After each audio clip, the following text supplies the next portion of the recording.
प्रिय दर्शकों, जैसा कि आप लोगों को ज्ञात है 20 जून 2021 से और 10 अक्टूबर के मध्य देवगुरु बृहस्पति कुंभ राशि में वक्री हो रहे हैं। उसका विभिन्न राशियों पर क्या प्रभाव पड़ने वाला है, हम इस श्रृंखला के अंतर्गत आज हम मिथुन राशि मिथुन लग्न के बारे में हम बात करेंगे कि देवगुरु बृहस्पति के वक्री होने का मिथुन राशि पर मिथुन लग्न पर क्या प्रभाव पड़ेगा, आज हम उसके बारे में जानते हैं। मित्रों, मैं के मिश्रा ज्योतिष शोध सेवा संस्थान की तरफ से आज पुनः हाजिर हुआ हूँ। जैसा कि आप लोगों को मालूम है कि अपने इस चैनल के माध्यम से हम ज्योतिष में कुछ विशेष बातों पर चर्चा कर रहे हैं। इसी श्रृंखला के अंतर्गत आज हम देवगुरु बृहस्पति के बारे में हम बताएंगे कि ये वक्री होते हैं तो क्या। सबसे पहले तो आप ये समझ लीजिए कि वक्री का अर्थ क्या है। वक्री का मतलब ये है कि जब वास्तव में होता ये है कि हमारा जो ब्रह्मांड है तो सूर्य के चारों ओर सारे ग्रह चक्कर लगा रहे हैं।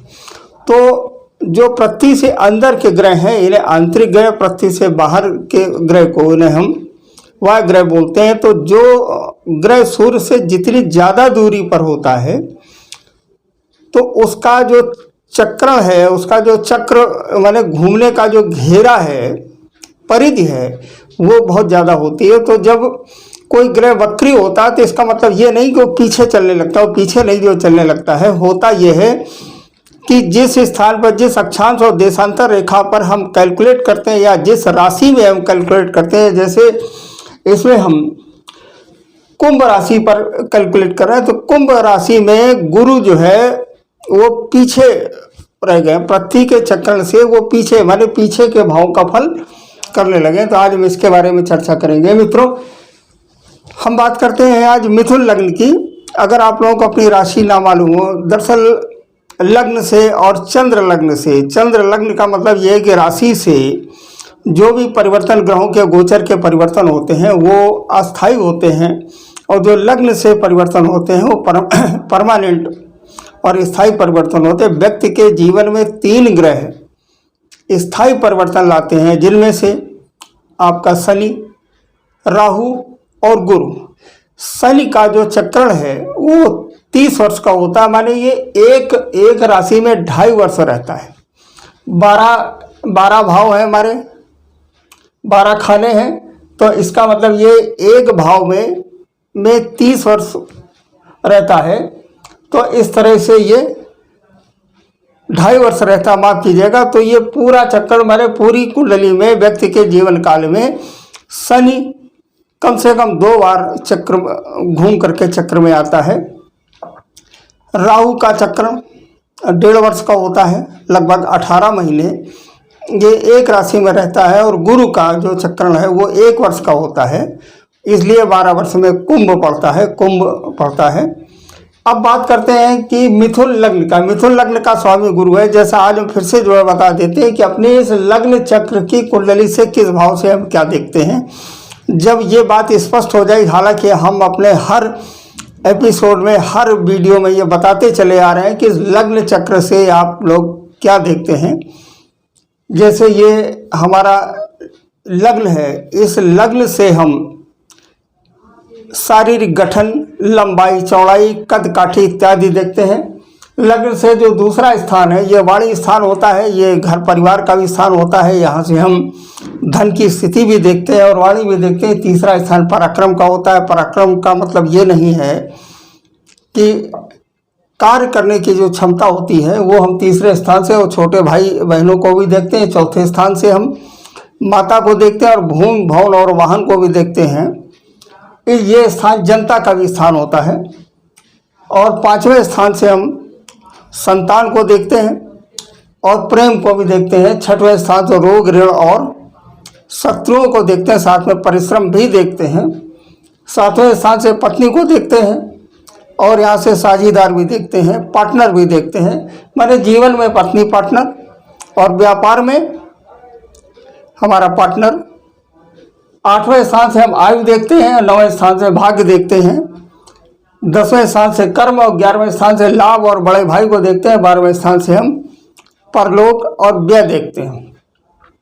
मिथुन लग्न के लिए देवगुरु बृहस्पति 11 माने ये 9वें ये भाग्य स्थान भी है, इस स्थान में वक्री हो रहे हैं। इस स्थान में वक्री हो रहे हैं। अब मैं बता देता हूँ आपको कि गुरु की 3 दृष्टियां होती हैं, 5वीं, 7वीं और 9वीं। इसका मतलब यह है कि देवगुरु बृहस्पति इस समय कुंभ राशि में है और कुंभ राशि से इसकी 5वीं दृष्टि कहाँ पड़ेगी? 1, 2, 3, 4 और 5, माने ये इस भाव को भी प्रभावित करेंगे। पहली चीज़ आप ये समझ लीजिए, देवगुरु बृहस्पति जिसमें वक्री होते हैं तो ज़्यादा शक्तिशाली हो जाते हैं, ज़्यादा पावरफुल हो जाते हैं। ये तो वही बात हुई कि अगर कोई काम हमारा अधूरा रह जाता है तो लौट करके उस काम को हम पूरा करते हैं।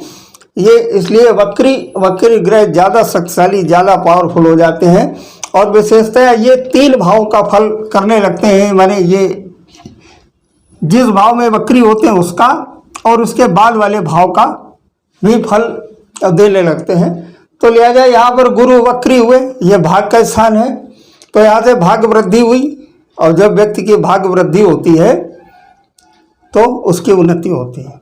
यहाँ से इनकी 5वीं दृष्टि पड़ी, 1, 2, 3, 4 और 5वीं दृष्टि ये लग्न पर पड़ी, स्वयं पर पड़ी। तो इसका मतलब ये यहाँ से उसे माने उसके व्यक्तित्व में, उसके स्वास्थ्य में इत्यादि में यहाँ से फायदा हुआ, लाभ हुआ।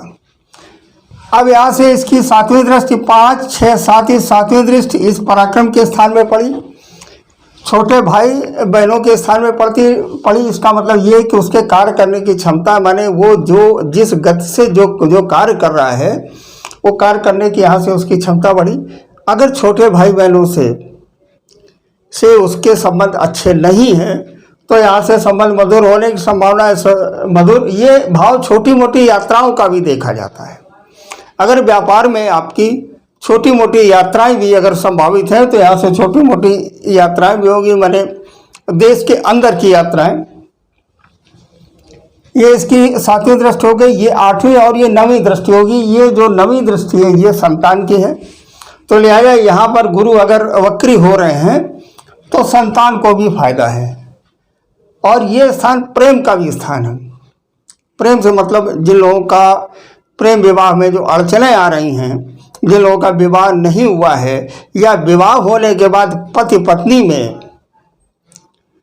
उन्हें आपस में वैमनस्यता की स्थिति पैदा हो रही है, तो यहाँ पर गुरु वक्री होकर के ये इस भाव को मजबूत करेंगे, इस भाव को पुष्ट करेंगे। माने जिन व्यक्तियों का प्रेम विवाह होना है या विवाह की स्थितियाँ बन रही हैं उसमें जो आने वाली बाधाएं वो यहाँ से बाधाएं यहाँ से दूर होंगे। तो देवगुरु मिथुन लग्न के लिए देवगुरु बृहस्पति 9वें स्थान में वक्री होकर के इस भाग्य स्थान को पुष्ट कर रहे हैं, मजबूत कर रहे हैं। यहाँ से बदलाव के भाग्य में बदलाव की स्थिति ला रहे हैं और यहाँ से ये लग्न को इसको मजबूत कर रहे हैं। और यहाँ से ये तीसरे भाव छोटी मोटी यात्राएं भी संभावित हैं, यात्राएं भी हो सकती हैं। और ये संतान को भी लाभ है, संतान की शिक्षा, संतान अगर नहीं है संतान तो संतान की भी उम्मीद बनेगी। ये 120 दिनों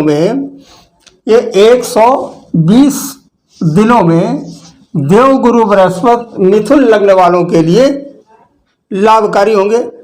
मित्रों एक बात और आपसे जो है बता देता हूँ कि ये बात तो मैंने देवगुरु बृहस्पति की कि यहाँ पर वक्री हो रहे हैं, अगर ये वक्री होंगे, लेकिन हमें अपनी जन्मांक का परीक्षण किसी योग्य आचार्य से भी कराना चाहिए। उसके पीछे कारण है कि हमें गुरु जन्म के समय बृहस्पति के गुरु की स्थिति भी देखनी है।